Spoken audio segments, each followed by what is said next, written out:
L'énéagramme, tout simplement, au cœur du mental 5. Aujourd'hui, on va regarder la spirale auto-renforcée numéro 5. Voilà, il en existe 9, naturellement. Et peut-être que quand on étudie l'énéagramme, on devrait se pencher en priorité sur cette spirale négative, hein, auto-renforcée, c'est-à-dire qui nous empêche littéralement de sortir des mailles du filet. Voilà, donc l'énéagramme va nous inviter à observer des choses qui sont très cachées, enfin vraiment automatiques. Voilà. Donc, pour peu qu'on s'intéresse à tout soi, alors que ce soit la psychologie, la non-dualité, la réalisation du soi, peu importe, pour peu qu'on s'intéresse à soi, on s'intéresse aussi à un moment donné à la vie du mental, et puis plus on va être présent, plus on va vouloir découvrir ce que nous sommes, qui nous sommes, plus on va s'intéresser à soi, et plus on va mettre en lumière certains programmes, certaines manières d'agir. Et donc, quand on est 5, une bonne manière d'être persuadé qu'on est de structure 5, c'est qu'on va se retrouver à travers les, les mots, là, les petites expressions que je vais employer maintenant. Donc, si on étudie l'énagramme trop rapidement, eh bien, quand on est 4, par exemple, quand on est 6 aussi, eh bien, naturellement, mais je suis 5 peut-être. Donc, pour peu qu'on étudie l'énagramme en panel, eh bien, parfois, on va être amené à vouloir valider les attentes des autres, les projections des autres. Et donc, c'est vraiment un travail d'investigation, c'est un travail aussi solitaire. Voilà, c'est-à-dire, bien sûr, ça doit nous aider dans un deuxième temps à être plus à l'aise avec les autres, avec les différences. Donc, c'est aussi un outil de compassion. Mais ça doit d'abord nous amener à reconnaître certains traits de caractère. Voilà. Qu'on croyait intimes, personnels, et plus vous étudiez l'énéagramme, et plus vous vous rendez compte que ce n'est pas le cas, ce n'est pas personnel. C'est-à-dire, ce n'est pas individuel. Alors c'est aussi pourquoi l'énagramme n'a pas toujours bonne presse dans une vision, on va dire, contemporaine de la psychologie, puisque naturellement, je pense donc je suis, non. Je pense donc j'ai un profil énéagramme. Mais ce profil énéagramme disparaît tous les soirs. C'est-à-dire qu'on ne peut pas confondre la conscience que nous sommes avec notre personnalité, qui est en mouvement. Il n'y a aucune stabilité au niveau de la personnalité. Il suffit de regarder, prenons un exemple, ce qu'Erika défendait rubis sur ongle quand elle avait 16 ans, bien quand elle en a 60, ça a totalement disparu. Elle est toujours là en tant que conscience, mais on va dire les centres d'intérêt, même peut-être si elle est de structure 5 énéagramme, les centres d'intérêt mental, analytique, conceptuel, ont totalement volé en éclats et d'autres sont venus à la place. Alors allons-y, on va faire un tout petit portrait très rapide du profil 5, des choses que vous avez déjà entendues, voilà, sur cette chaîne ou ailleurs, peu importe. Et ensuite, on va regarder cette spirale auto-renforcée. Sur la formation voilà, qui arrive là, en ligne, j'en parle naturellement. Pour moi, c'est peut-être la meilleure manière de travailler sur soi, de s'observer. C'est-à-dire, si je ne me sens pas très bien, c'est que je suis en train de vivre cette spirale. Alors, on pourrait dire que la conscience que nous sommes est rarement située sur maintenant, sur l'instant présent. Elle est plutôt focalisée, l'attention, à niveau mental. Le mental vit à travers le passé et le futur. Et donc, le mental 5, il a tendance à remuer le futur, à penser le futur à travers aussi le passé. C'est le principe des connaissances. C'est-à-dire que le 5, qui est dans le centre mental, centre d'intelligence mentale, ce qu'il veut, c'est comprendre le monde. Sa peur fondamentale, c'est la peur d'être inapte au monde, de ne pas avoir assez de compétences analytiques. Donc on est dans un monde, c'est des lunettes déformantes, c'est ni mieux ni moins bien, c'est la vie doit avant tout être rationnelle. Tout ce qui n'est pas rationnel a tendance à être rejeté, même s'il a une aile en 4. Et si par exemple vous prenez, je ne sais pas, un 5 qui est très connu, c'est Einstein qui faisait ses expériences de pensée, fonctionnait beaucoup à travers une imagination, c'est très original, ça correspond à son aile en 4, bien sûr. Donc c'est un être très spécifique qui pense le monde bien plus qu'il le vit réellement. C'est-à-dire qu'il y a peu de connexion avec son corps. Ce n'est pas un jugement.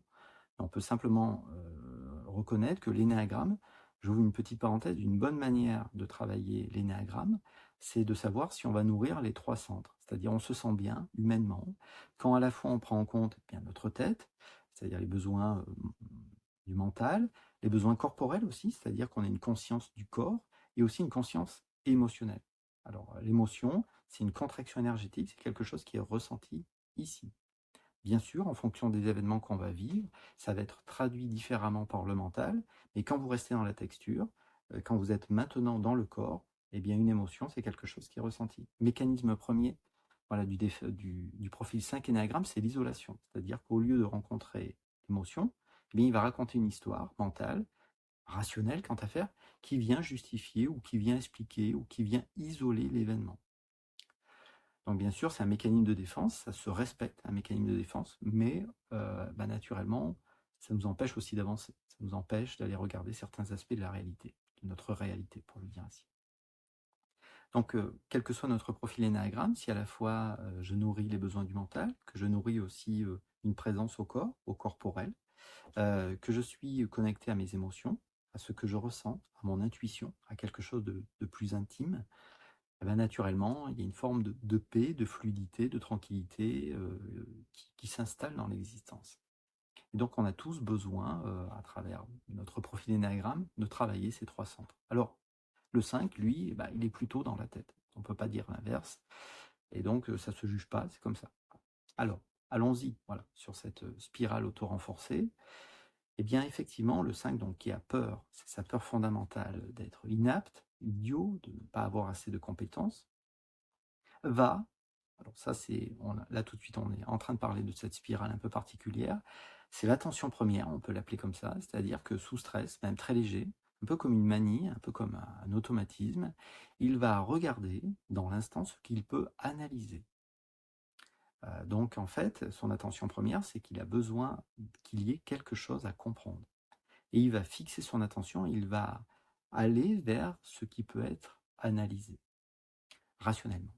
Donc il a peur, on pourrait dire, du vide intérieur, et le vide intérieur pour lui, comme l'attention justement est fixée à niveau mental, puisqu'il est dans le centre de l'intelligence mentale, eh bien c'est cette peur qui est rien à comprendre, qui est rien à analyser. Donc il va encore une fois se tourner vers des choses qui l'amènent à réfléchir. Voilà, c'est vraiment, il a une appétence pour la connaissance. Et donc cette attention première va l'amener à vivre ce qu'on appelle la compulsion énéagramme. Alors la compulsion énéagramme, c'est que relativement inconsciemment, on va vouloir éviter certaines sensations, donc les sensations c'est ici, certaines sensations qui sont vécues dans le moment présent, dans maintenant. Et donc l'attention première, numéro 5, c'est qu'est-ce que je peux analyser. La compulsion énéagramme numéro 5, c'est la peur d'être envahi. C'est-à-dire que la peur d'être envahi, qui est une intrusion. Donc, et là, on est en train de parler déjà de cette position d'observation qui est caractéristique du profil 5. Le 6 là aussi, mais là c'est différent. Il y a vraiment une position, j'observe et je veux comprendre ce qu'il y a à comprendre maintenant. Et donc, je veux éviter cette intrusion. Qu'est-ce qui peut être une intrusion? Eh bien, les besoins émotionnels de l'environnement, mais même les stimulations intellectuelles de l'environnement. Si elles sont trop fortes, naturellement, ça m'amène à vouloir me mettre en retrait en tant que 5.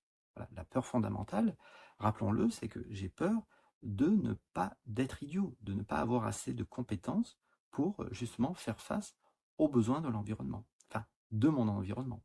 Parce que là, encore une fois, l'environnement du 5 n'est pas l'environnement des autres profils. Là encore, c'est des lunettes déformantes, pour le dire ainsi. Alors attention première, qu'est-ce que je peux analyser?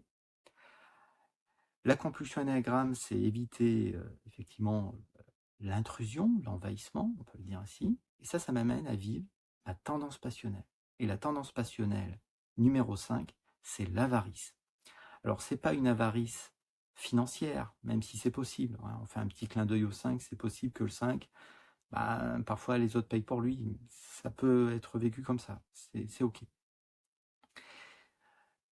Quand on parle d'avarice, c'est une avarice d'être. C'est-à-dire que comme j'ai besoin de rester en observation, comme j'ai peur d'être idiot, comme j'ai besoin d'analyser le monde, comme je rejette un peu, parce que ça me fait peur, tout ce que je n'arrive pas à analyser, donc je rejette plus ou moins consciemment l'environnement, en fait j'ai envie d'être à l'écart. J'ai envie de me tenir à l'écart en tant que 5. Voilà. Et donc le 5 va, troisième aspect de la spirale, on pourrait dire involutive, mais c'est une spirale un peu auto-renforcée, on peut l'appeler comme ça, eh bien c'est une tendance à être en retrait. Et donc je me mets en retrait en tant que 5. Alors bien sûr, je suis peut-être dans l'environnement, je suis peut-être là, assis à table avec mes parents, mes enfants, je suis peut-être avec mes amis, mais c'est une position, encore une fois, cette avarice mentale. C'est-à-dire qu'il ne s'implique pas humainement, et parfois il ne s'implique même pas intellectuellement dans ce qui se joue maintenant dans son existence. Voilà. Et donc ça, cette tendance passionnelle, l'amène à vivre, eh bien, sa fixation mentale. Et la fixation mentale, une distorsion cognitive, on pourrait dire ça comme ça, c'est un fantasme. Voilà. La fixation mentale, c'est le détachement. C'est-à-dire que le 5 rêve, pas se mentir, il rêve en fait d'avoir besoin de personne, de pouvoir faire face au monde seul. Et c'est pour ça que parfois il va même réprimer ses besoins, il est capable de se contenter de très peu. Parfois le 5 n'est pas du tout un être gourmand, il va pouvoir se contenter de peu. Pourquoi? Pour rester à l'écart de l'environnement.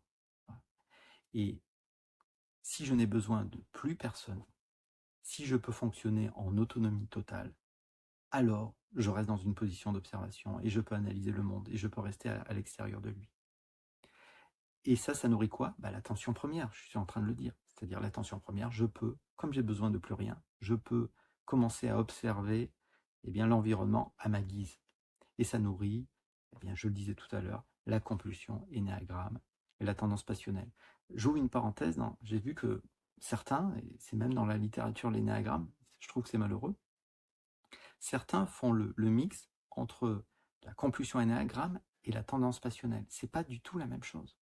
C'est-à-dire qu'en fait, vous ne pouvez pas mixer les deux. Enfin, vous pouvez le faire, mais c'est malheureux. C'est-à-dire que c'est quelque chose. L'énéagramme, c'est un travail d'observation, d'investigation de soi. C'est décortiquer le mental pour prendre du recul avec lui. Donc, il ne faut pas trop simplifier les choses. Enfin, vous pouvez le faire. Mais c'est très joyeux parfois de juste mettre le mental à plat et se dire, OK, est-ce que je suis que ça? Parce qu'en fait, ça me définit que trop bien. L'énéagramme doit me déranger au bout d'un moment. L'énéagramme doit sentir mauvais, c'est ce que je dis. C'est-à-dire, quand quelqu'un vous dit « Oh là, merci, je suis 6, je suis 5, c'est sûr, grâce à votre vidéo, je sais que je suis 4 », non. On ne peut pas se résumer à ça. Ou c'est trop triste si on se résume à ça. Parce que c'est quelque chose qui est vu. De manière très rationnelle, si je peux observer quelque chose, ça veut dire que ce n'est pas moi. Donc oui, ça semble être moi, oui, ça me colle à la peau, oui, il semblerait que je suis 5, voilà ce que pourraient se dire ceux qui se retrouvent un peu dans cette vidéo, mais ceux qui voient chez moi ce fonctionnement-là, et au-delà de ce fonctionnement-là.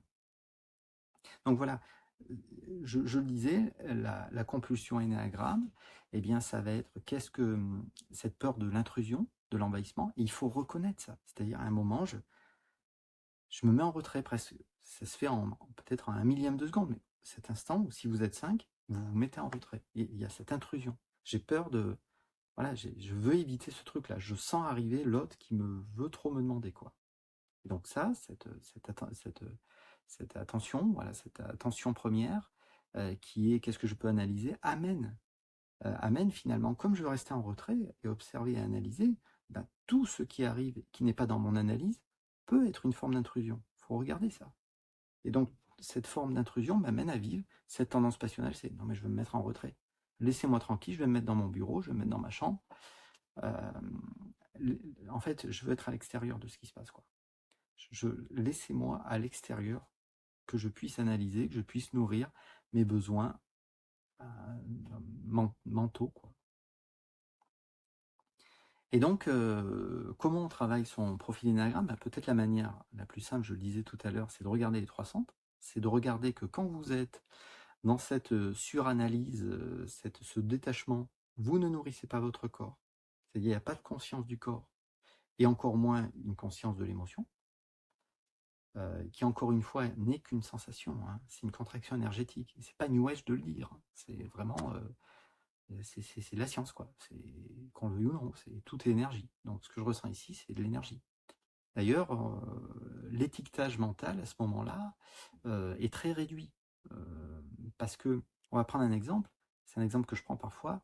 Par exemple, Erika a 8 ans, et à l'école, on lui crache dessus. Et quand elle rentre le soir à la maison, sa maman lui dit « Mais qu'est-ce que ça te fait quand les enfants te crachent dessus? Ça me sert ici. » Erika, quelques semaines plus tard, tombe en vélo, et elle se brise le genou. Et quand on lui dit « Mais qu'est-ce que ça t'a fait quand tu as senti ton genou cassé? Ça me sert ici. » Et puis Erika est bien plus vieille, maintenant elle a 25 ans. Elle apprend que son mari couche avec la voisine. Et on lui dit: «OK, ça te fait quoi quand tu as lu les messages?» «Ça me sert ici». Donc dans le cas de l'enfant à l'école, ça va peut-être parler d'humiliation. Dans le cas du moment où elle est tombée en vélo, ça va peut-être parler d'insécurité mentale ou d'insécurité corporelle. Et peut-être que dans le cas où elle a été trahie, ben justement, ça va parler de trahison ou d'humiliation ou de rejet ou d'abandon ou d'injustice ou je ne sais quoi. Donc les compréhensions mentales ont leur place. Sinon, je ne ferai pas ces vidéos. Mais à un moment donné, c'est intéressant de les mêler peut-être avec une rencontre sensorielle. C'est-à-dire à un moment donné, se rencontrer. Et se rencontrer dans tous les aspects. Voilà. Et on peut appeler ça méditation, mais on n'est pas obligé d'appeler ça méditation. C'est simplement un principe de l'attention. Où est placée mon attention? Et pour le 5, c'est est-ce que je suis en train de partir sur un truc qui est trop analytique? Parce que vraiment, le 5 parfois exprime qu'il peut tomber comme dans un tunnel, quoi. C'est-à-dire, il tombe dans une pensée analytique, il amène dans une autre pensée, et puis en fait, il finit, il perd pied avec la réalité, hein. Comme le 4, mais de manière différente. Donc c'est ça en fait qu'on peut regarder sur des rendez-vous. Enfin, il y a la formation en ligne. On peut faire un rendez-vous en ligne si vous le souhaitez ou pas, hein, parce que c'est toujours pareil. Pour moi, l'énéagramme devrait être un droit de naissance. C'est pour ça que j'ai partagé toutes ces vidéos. Elles ne valent que ce qu'elles valent, mais c'est cette joie à un moment donné de partager son savoir. Et d'ailleurs, dans ce chemin d'intégration, hein, d'évolution, pour le dire ainsi, 5, il y a cette idée de partage, puisque le 5 s'intègre en 8, c'est-à-dire il ne va pas avoir peur de confronter ses connaissances au monde. Et il n'y a pas d'importance si les autres ne sont pas d'accord avec lui, hein. Ça va être le point 8, et ça va lui permettre de rencontrer les autres, on le disait à l'instant, le point 2, ça va l'amener à devenir plus créatif, d'aller vers d'autres connaissances et une connaissance de lui-même, et de voir qu'est-ce qu'il ressent quand il se met en lien avec les autres, parce que ça va être l'enjeu, hein. Pour le 5, ça va être aussi rencontrer l'autre, rencontrer la différence. Non pas juste intégrer un groupe qui, par exemple, s'intéresse à la physique quantique comme moi, hein, ça c'est l'élan 6, c'est la loyauté du point 6, si vous connaissez l'énéagramme. Non, non, vraiment s'ouvrir à la différence et se rendre compte que l'environnement n'est pas dangereux et qu'il est comme il est et qu'il fait que ce qu'il peut pour être avec vous, hein, tout simplement. Ou pour vivre, tout simplement. Bon, ici s'arrête cette toute petite causerie qui était, vous l'avez bien senti, très spontanée. Alors j'espère qu'elle était, que c'était ok, que c'était compréhensible, peut-être. À bientôt. Au revoir.